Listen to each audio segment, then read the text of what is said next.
Le goût d'entreprendre.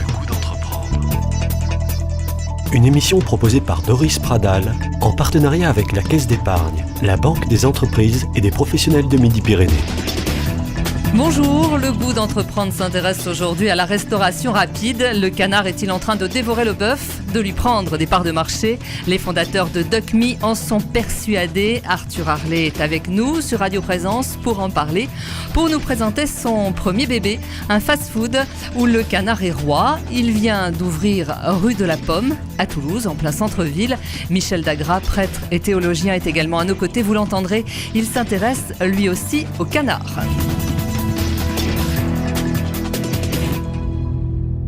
Bonjour Arthur Harlet. Bonjour. Merci d'être avec nous sur Radio Présence. Vous êtes un jeune entrepreneur. Le canard n'a pas de secret pour vous.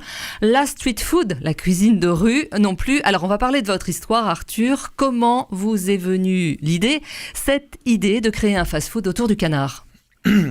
Alors merci de me recevoir. L'idée du canard, c'est l'association en fait de deux idées qui sont mon amour pour le canard entre guillemets et les possibilités qu'offre ce produit, qui est un produit magnifique puisque déjà c'est un produit qui est bon et on avait dès le début envie de faire quelque chose de bon, ça c'était nos valeurs et donc on se disait qu'avec le canard on avait là une arme de destruction massive on va dire pour arroser de bon goût tout le monde. Donc ça c'était un produit bon et facile aussi à préparer parce que malgré certaines idées préconçues que les gens peuvent avoir, le canard finalement c'est une viande qui reste relativement simple à cuisiner et qui se cuisine de façon différente. On peut la manger confit, grillée, rôtie, braisée, pochée, mixée, entier.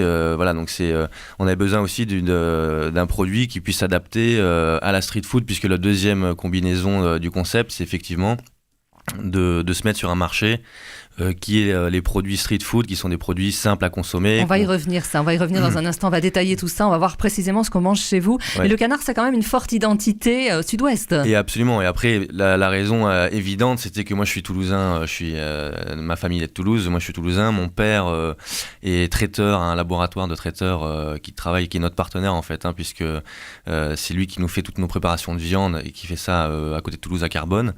Et donc, bien évidemment, ça faisait du sens de travailler le canard puisque moi je suis effectivement né dedans comme vous dites parce que depuis tout petit je mange les préparations de mon père et qui sont des préparations, des repas qui sont on va dire de la région et du coin et très ancrés dans le terroir et donc le canard c'est sûr que c'est notre produit donc ça tombait bien effectivement pour l'histoire que ce soit le canard même si effectivement on fait attention à pas dire qu'on est un concept, on va dire, toulousain ou trop régional. Nous, notre ambition, c'est quand même de grossir et de développer ce concept-là, mais ça faisait encore plus de sens et on est encore plus crédible à dire que on s'approprie le canard et on a des raisons de le faire puisqu'on est du coin et que c'est un produit qu'on connaît très bien. Donc effectivement, et il se trouve aussi que ça n'existait pas. Alors là en plus, donc c'est bon, c'est complètement nouveau. C'est jackpot et voilà, on a une niche puisque c'est alors qu'on pourrait se poser des questions pourquoi ça n'existait pas, mais effectivement,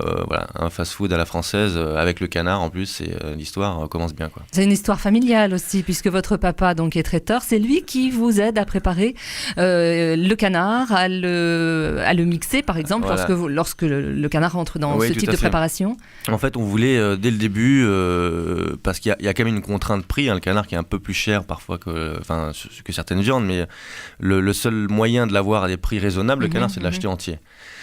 Tous les gens qui préparent du canard et qui font les canards chaque année pour se faire des rillettes pour la saison d'hiver savent que quand vous allez acheter le canard au marché au gras, les carcasses entières, vous le touchez à des prix vraiment raisonnables. C'est pas finalement quelque chose d'inaccessible.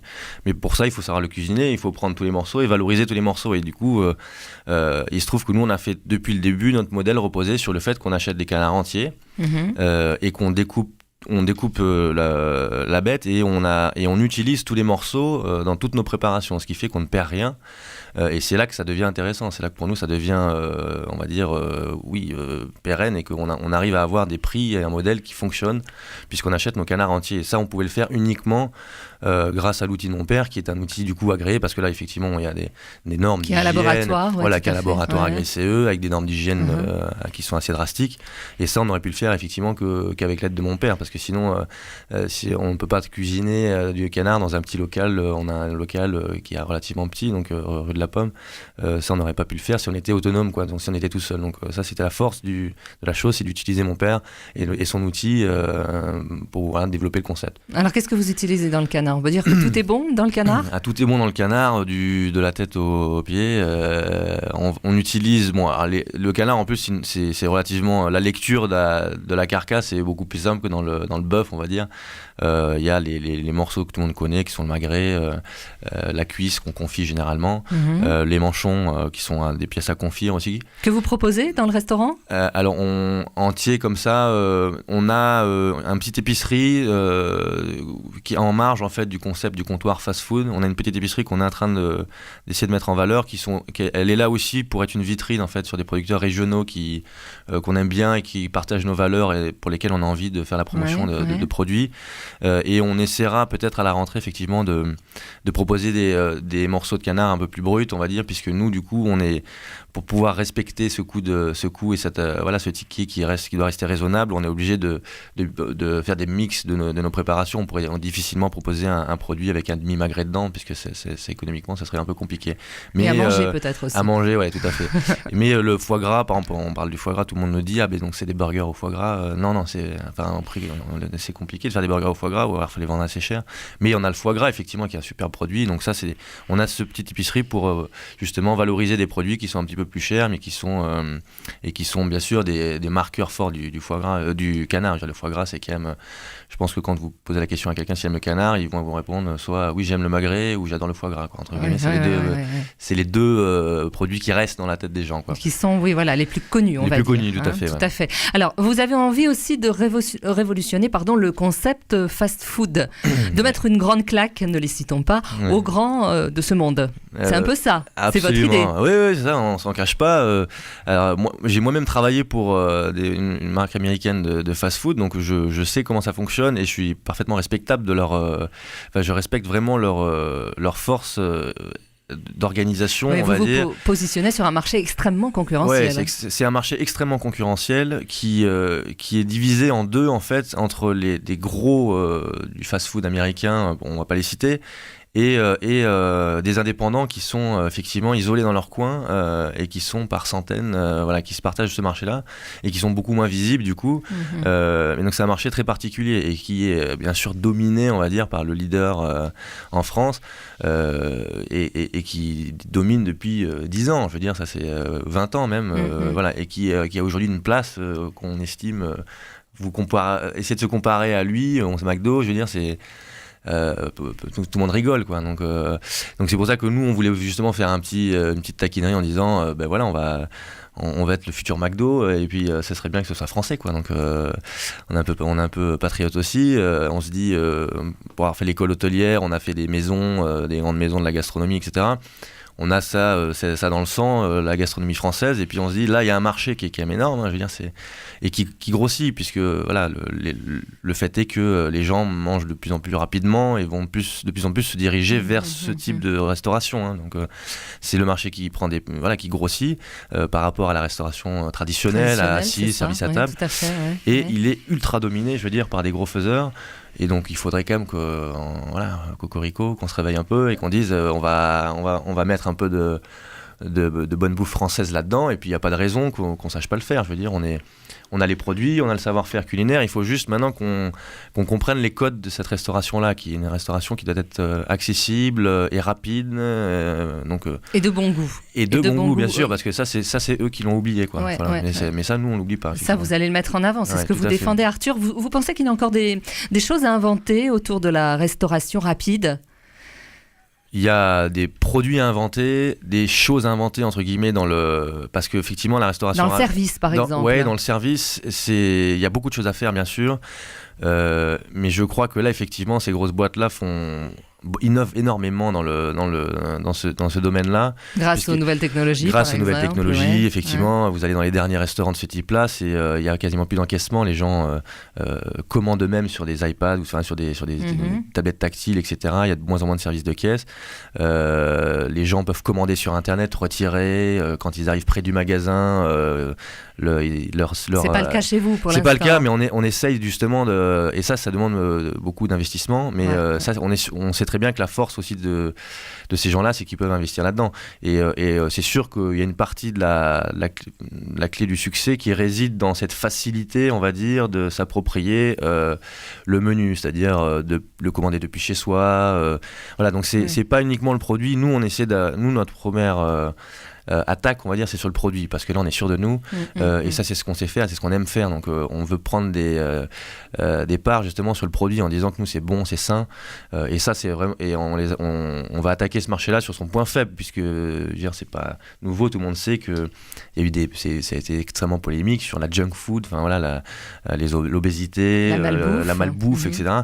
Donc nous là on prend le contre-pied, on dit par contre nous c'est la bonne bouffe, mais il faut pas oublier, voilà, il faut pas uniquement rester centré sur le produit, il faut faire un bon produit, mais voilà, le fast-food, le succès, c'est un ensemble, c'est l'univers du restaurant, c'est la vitesse, bien sûr, parce que aussi la vitesse et le prix, donc c'est une combinaison de tout, et il ne faut pas que sous couvert de faire un bon produit, on oublie le reste, parce qu'il y en a qui font ça, malheureusement, du coup, on les positionne sur un marché qui est plus burger gourmet ou fast-food gastro, mais ça reste du coup des occasions de repas qui restent finalement restreintes à une fois par mois de temps en temps, et on devient finalement des consommateurs de restaurants, quoi. Voilà. Alors ça a été c'est un concept louable, défendable, tout à fait. Est-ce que ça a été facile? Est-ce que ça a été vendable au niveau des banques? Parce que je suppose que vous avez dû vous faire aider financièrement. Oui. Et défendre le projet. Absolument. Alors, je suis pas très sympathique avec les banques, mais il y a finalement une banque qui nous a suivis, mais parce ça a été très compliqué à lever des fonds pour se lancer là-dedans. La restauration, c'est très clairement aujourd'hui quelque chose où les banques sont très frileux. Toutes les banques sont très frileuses, parce qu'il y a beaucoup de gens qui se lancent et malheureusement qui ne fonctionnent pas. Et donc du coup, il y a beaucoup il y a pour un restaurant qui s'ouvre, je crois qu'il y en a un qui se ferme en France à peu près. Il y a beaucoup de restaurants qui s'ouvrent en France, mais il y en a beaucoup qui se ferment aussi. Donc il y a beaucoup d'échecs. Donc les banques sont très frileuses.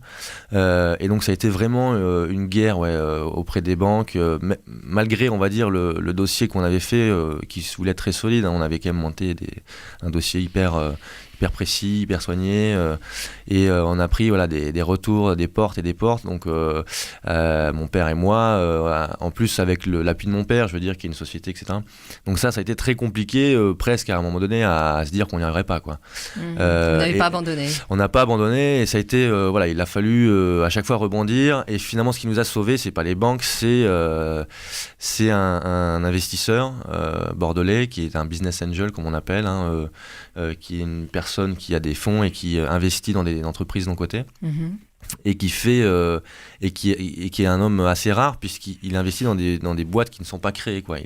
Au démarrage, c'est une personne qui est là au démarrage des boîtes, ce qui est extrêmement risqué, puisque plus personne ne fait ça. Je veux dire, prendre le risque sur une idée, sur un concept, même s'il y a des chiffres, etc.